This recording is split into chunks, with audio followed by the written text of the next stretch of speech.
কি করেছেন যে কবরের পাশে অথবা মাজারের পাশে কি মোমবাতি জ্বালানো যাবে? কবরের পাশে বা মাজারের পাশে মোমবাতি জ্বালানো যাবে ওই সময় দেখা গেল যে একটি কবর শরীফে আপনি এখন জিয়ারত করতে চাচ্ছেন, কবর বা মাজারে পাক আপনি জিয়ারত করতে গিয়েছেন, ওই মাজারে কোনো লাইটিংয়ের ব্যবস্থা নেই, বা বিদ্যুৎ সেখানে পৌঁছেনি বা ইলেকট্রিসিটি চলে গিয়েছে বা কোনো যান্ত্রিক ত্রুটি দেখা দিয়েছে। তখন আপনি যে জিয়ারত করতে গেছেন, আপনার সুবিধার্থে আপনি দাঁড়াবার বা কোনো কিছু পড়বার বা কোরআন তেলাওয়াত করবার সুবিধার্থে সেখানে মোমবাতি জ্বালানো যাবে। ঠিক এক্স্যাক্টলি কবরস্থানেও আপনি গিয়েছেন, কবরস্থানটা একটু অন্ধকার সাইডে, রাতে আপনি গিয়েছেন, রাতে গিয়ে সেখানে আপনি কবরস্থানের পাশে মোমবাতি জ্বালিয়ে জিয়ারতের কাজ সমাধা করে আপনি চলে আসছেন। তবে বিনা প্রয়োজনে কবরস্থানের পাশে বা মাজারে পাকের পাশে মোমবাতি জ্বালানো নিষেধ। যেমন আপনি জিয়ারত করতে গিয়েছেন, সেখানে 10 টাকা দামের একটা মোমবাতি নিয়ে গেছেন, এটা জ্বালালেন, জ্বালিয়ে আপনার 3-4-5 মিনিট লেগেছে, মোমবাতিটা হয়তো 1/3 জ্বলেছে, আর বাকিটুকুন তুলে আপনি বাড়িতে নিয়ে আসবেন। বাড়িতে কোনোদিন দরকার হলে সেখানে আপনি জ্বালাবেন। বিনা প্রয়োজনে কোনো মাজার এবং কবরস্থানের পাশে মোমবাতি জ্বালিয়ে রাখা, অনেকে খুব মনে রাখবেন একটি কথা, আমাদের দেশের মানুষ কবরস্থানে গিয়ে মোমবাতি জ্বালিয়ে দেয়। যেমন আপনি নাম বলতে কোনো অসুবিধা নেই, আমাদের সজরে মাজারে পাকের বাইরে দেখবেন একটা স্পেস আছে মোমবাতি জ্বালাবার জন্য, ওখানে হিন্দু বৌদ্ধ খ্রিস্টান সবাই এসে মোমবাতি জ্বালায়। কি ফায়দা বুঝলাম না। এটা কি অগ্নি পূজা করবার কোনো জায়গা?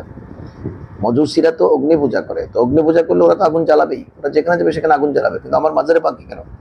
এখানে খাদেম খুদ্দামদের একটা গুরুত্বপূর্ণ দায়িত্ব আছে, এনারা সেই স্পেসটা ভেঙে দেবে, ওরা এখানে টোল টেবিল লাগিয়ে দিয়েছে মোমবাতি জ্বালাবার জন্য, তোমরা আসো এখানে মোমবাতি জ্বালাও। খাদেমকে যদি জিজ্ঞেস করা হয় যে এখানে কি ফায়দা, আপনি কেন লাগাতে বলেছেন, আমাদের হযরত যিনি মাজারে পাকে শুয়ে আছেন, ইনি কি কোনোদিন নির্দেশনা দিয়ে গেছেন? ওনার কোনো নির্দেশনা আছে?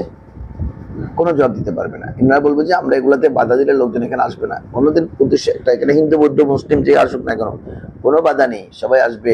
ওরা আসলেও তো টাকা দিয়ে যাবে, আমাদের শুধু ব্যবসা করা। আসলে এগুলো আমাদেরকে কতটুকু পিছিয়ে দিয়েছে। আমি আপনাকে একটা কথা বলি, আমি মাজার করেছি, কবর করেছি, মসজিদ করেছি, মিনার করেছি, সব কিছুর মধ্যে শরীয়ত থাকতে হবে। শরীয়ত থাকবে না, এটার কোনো গুরুত্ব নেই, 1 পয়সার গুরুত্ব নেই। মাজারের উপরে গম্বুজ বানানো, মাজারের উপরে সুরম্য কিছু তৈরি করা, এটা উলামায়ে আহলে সুন্নাহ জায়েজ দিয়েছে।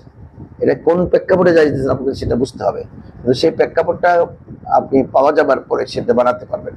আচ্ছা, এটা বানিয়েছেন, বানাবার পরে এখন শুরু করেছেন মোমবাতি জ্বালানো, আগরবাতি জ্বালানো, এগুলো স্টাফ নয়। একটা আগুন জ্বালিয়ে একটা জিনিস, একটা পয়সার জিনিসকে আপনি কেন নষ্ট করে দিচ্ছেন?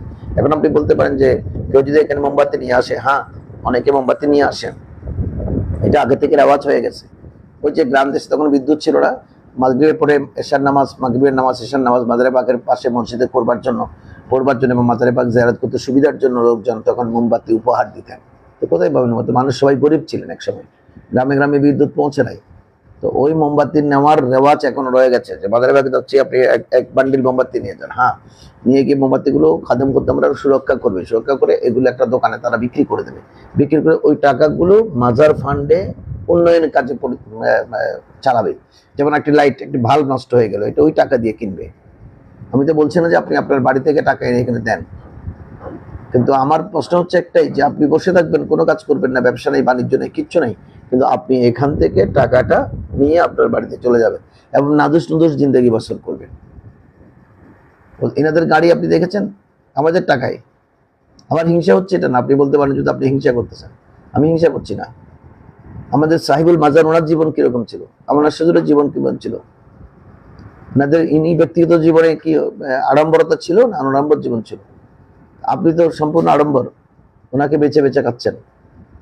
এগুলো আপনাকে বুঝতে হবে এবং সেভাবে আপনার চিন্তা চেতনা নিয়ে এগিয়ে যেতে হবে। আপনাকে ধন্যবাদ যে